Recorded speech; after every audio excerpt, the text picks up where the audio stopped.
ఇళ్లకు బాబు కలరింగ్ పేదలందరికీ స్థలాలు ఇచ్చి ఇల్లు కట్టిస్తామని మేనిఫెస్టోలో హామీ 17 నెలల్లో గజం స్థలం ఒక్క ఇల్లు మంజూరు చేయని చంద్రబాబు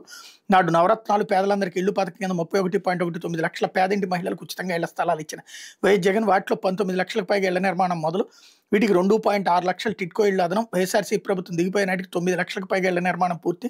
దాదాపు నిర్మాణం పూర్తయిన దశలో మరో 2 లక్షలకు పైగా ఇళ్లు మిగిలిన వివిధ దశల్లో వైఎస్ జగన్ ప్రభుత్వం నిర్మించిన వాటిలో చంద్రబాబు క్రెడిట్ చోరీ గత ప్రభుత్వం నిర్మించిన ఇళ్లకు స్టేట్ అప్డేట్ చేసి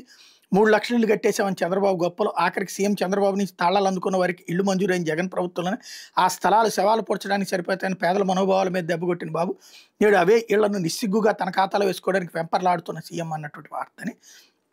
హైలైట్ చేశారు. లేకపోతే బీసీ హాస్టల్ విద్యార్థికి స్క్రబ్ టైఫస్ వ్యాధి విశాఖ కేజీహెచ్లో చికిత్స శ్రీకాకుళం జిల్లా కొత్తూరు మండలంలో ఘటన నల్లులు వంటి కీటకాలతో ఇవి సోకుతాయన్న వైద్యాధికారి అన్నటువంటిది హైలైట్ చేశారు. లేకపోతే కేజీహెచ్లో వైద్యం అందక గిరిజన పసికందు మృతి వైద్యుల నిర్లక్ష్యంపై తల్లిదండ్రుల ఆందోళన ఆసుపత్రిలో పిల్లల వార్డు వద్ద బైఠాయింపు విచారణ చేస్తున్న సిఎస్ఆర్ఎంఓ డాక్టర్ శ్రీహరి అన్నటువంటిది